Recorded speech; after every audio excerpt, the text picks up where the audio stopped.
3 दिन पहले भारत नेपाल सीमा जानकी नगर और फेनहारा के बीच नो मैंस लैंड के करीब और भारतीय जमीन पर नेपाली सेना ने, नेपाली जवानों ने एक भारतीय नागरिक की गोली मारकर हत्या कर दी थी। 2 को जख्मी कर दिया था और एक भारतीय को बंधक बना लिया गया था।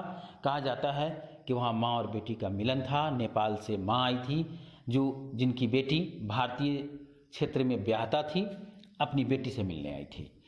भारतीय क्षेत्र से उनकी बेटी और उनके रिश्तेदार वहाँ मौजूद थे। संभवतः ये नेपाली जवान को नागवार गुजरा, मना किया, इन लोगों ने नहीं माना, कहा कि हमें मिलने दें। जवानों ने लाठीचार्ज किया था और फिर एक की मौत और 2 जख्मी हुए थे। यह घटना काफ़ी तूल पकड़ा। भारत और नेपाल की मीडिया सहित दुनिया की मीडिया में यह चर्चा का विषय बना रहा। भारत की तरफ से काफ़ी दबाव के बाद भारतीय नागरिक लगन राय को मुक्त कर दिया गया, लेकिन आज भी उन इलाकों में मातम है, गुस्सा है, आक्रोश है, न्याय की मांग है। मगर इस सब के बीच एक आशा है, एक उम्मीद भी है कि नेपाल और भारत का जो मैत्रीपूर्ण संबंध है, बेटी रोटी का संबंध है, उस पर कहीं कोई आंच नहीं आएगा। सबसे बड़ी बात है कि जिस गांव ने अपना बेटा खोया है, वहां के लोग भी मातम में हैं, दर्द में हैं, लेकिन वह कहते हैं कि सीमा के पार जो भारतीय बेटियां बसती हैं, सीमा के पार जो उनके रिश्तेदार हैं, सीमा के पार जो उनके अपने हैं, उनका आखिर इसमें क्या कसूर है। उनके साथ उनका संबंध, देश के साथ देश का संबंध मधुर रहे, लेकिन यह तब संभव है जब नेपाल की सरकार उन जवानों के खिलाफ कार्रवाई करे जिन्होंने अंधाधुंध फायरिंग करके 1 की हत्या की, 2 को जख्मी कर डाला। घटना के 3 दिन बाद सीमा के हालात क्या हैं? सीमा पर कैसा दृश्य है? क्या तनाव है? कैसी गतिविधि है? इसे जानने का हमने प्रयास किया। मैं मुकुंद कुमार अग्रवाल। हमने कन्हौली के क्षेत्र से अपनी यात्रा प्रारंभ की। जहां घटना घटी है वहां से लगभग 20 किलोमीटर दूर, 20 से 25 किलोमीटर दूर कन्हौली के क्षेत्र में, वहां बिल्कुल तनाव कहीं नहीं दिखा। भारतीय एसएसबी और नेपाल की एपीएफ का संयुक्त अभियान जारी रहा। दोनों ने मिलकर सीमा पर गश्त किया और समन्वय बैठक की। नज़ारा बहुत सुनहरा था, बेहतर था, खूबसूरत था और शांति प्रदान करने वाला था। भारत और नेपाल के बीच जो तनाव जिस तरह से दर्शाया जा रहा था, दिखलाया जा रहा था, जिस तरह से हो चुका था, वास्तविकता भी यही है कि तनाव हो चुका था। कहीं ना कहीं दोनों ही देश में तनाव दिखलाई दे रहा था एक दूसरे के प्रति, कहीं जवानों के प्रति तो कहीं नेपाल के कुछ नागरिक भारतीयों के प्रति, तो भारतीय नागरिक नेपाल के प्रति। सभी एक दूसरे के प्रति कहीं तनाव दिखला रहे थे, कहीं कोई प्यार दिखला रहे थे, तो कहीं आपसी एकजुटता की बात कर रहे थे। लेकिन तीसरे दिन ऐसा कुछ नजर नहीं आया। तीसरे दिन सीमा पर शांति दिखी, एक दूसरे के बीच समन्वय दिखा, लेकिन जहां हत्या हुई है वहां लोगों में नाराजगी जरूर है। लोग अभी भी न्याय की मांग को लेकर एकजुट दिखे, लेकिन इस सब के बीच सियासत सरगर्मी भी दिखलाई पड़ी। नेताओं का दौर जारी हुआ, राहत देने का काम प्रारंभ हुआ। भाजपा के विधायक गायत्री देवी व पति राम नरेश यादव मृतक विकेश के परिजन के पास पहुंचे, उनकी पत्नी को 25,000 रुपये नगद प्रदान किए मदद के तौर पर अपने निजी कोष से। वहीं कांग्रेस के युवा नेता शम्स शाहनवाज भी मृतक के घर पहुंचे और उनकी पत्नी को सिलाई मशीन प्रदान किया।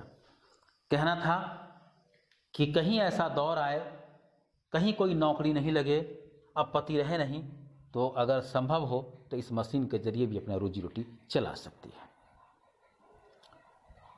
दूसरी तरफ वो आंदोलनकारी, वो विरोधी, गुस्सा में आए ग्रामीण का नेतृत्वकर्ता में से एक पूर्व प्रमुख अहिराज शैलेंद्र भूषण, स्थानीय सरपंच, महिला सरपंच, उनके पति और पुत्र जगन्नाथ, मनोज यादव सहित तमाम लोग, इन लोगों ने भी मृतक परिजन से जाकर मुलाकात की और ढांढस बढ़ाया कि न्याय के लिए उनके पति के जो हत्यारे हैं उनको सजा दिलवाने के लिए ये लोग पूरा प्रयास करेंगे और मृतका को नौकरी दिलवाने के लिए भी प्रशासन और सरकार पर दबाव बनाते रहेंगे। लेकिन इन लोगों का एक ही मांग था कि जब तक नेपाल पुलिस के उस जवानों को सजा नहीं दी जाती है, कार्रवाई नहीं की जाती है, लोग शांति से नहीं बैठेंगे और ये आक्रोश तब थमेगा जब उन लोगों पर कार्रवाई हो जाती है। हमने सीमा क्षेत्र का भी दौरा किया, जहां घटना घटी वहां पहुंचे। नो मैंस लैंड के दोनों ही तरफ करीब 100, 150, 200 मीटर पर ना तो भारत के जवान दिखलाई दिए ना नेपाल के जवान दिखलाई दिए। बिल्कुल शांत था, मानो यहां कुछ हुआ ही ना हो। भारतीय सीमा में 2 होमगार्ड और 2 चौकीदार दिखलाई पड़े। हमने उनसे भी बात की, काफ़ी देर बात की। उन लोगों ने वहाँ के हालात बताया कि कभी कभी ग्रामीण आते हैं लेकिन अपने इक्का दुक्का कामों से निकल जाते हैं। ग्रामीण लोगों का खेत है, खलिहान है।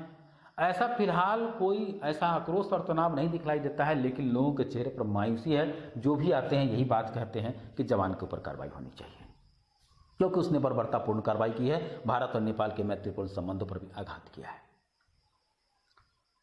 भारतीय जवान की जहां तक बात है, सीमा के 200 मीटर के अंदर इर्द गिर्द या तो वो गश्ती पर थे या उन्होंने एक जगह बैठ करके अपनी ड्यूटी को अंजाम दिया। सीमा पर शांति तो दिख रही थी, लेकिन कहीं ना कहीं शांति के पीछे लोगों का अशांत मन भी दिखलाई दे रहा था। जहां भी हमने लोगों से बातें की, सबने दुख प्रकट किया और सबने यही कहा कि नेपाल के साथ जो हमारा संबंध है वो बरकरार रहे, लेकिन ये तब संभव है जब नेपाल भी इस संबंध को समझे। संबंध एक तरफा नहीं होता है। आर्थिक रूप से लेकर हर मोर्चे पर भारत नेपाल को मदद करता आया है, लेकिन अब वो वक्त आ गया है कि नेपाल की सरकार भी इस तरफ सोचे, भारतीय भावनाओं को, भारतीय लोगों की भावनाओं को समझे और अपने जवानों को नियंत्रित करें। अपने जवानों की उस बर्बरतापूर्ण कार्रवाई के बाद उस पर त्वरित कार्रवाई करें। तब ये दोस्ती, ये मित्रता जो प्रगाढ़ है, उसमें कहीं कोई आंच नहीं आएगी। सीमा पर उस पार के लोगों से भी हमने प्रयास किया, लेकिन हम चूंकि सीमा सील है, हम वहां नहीं जा सके।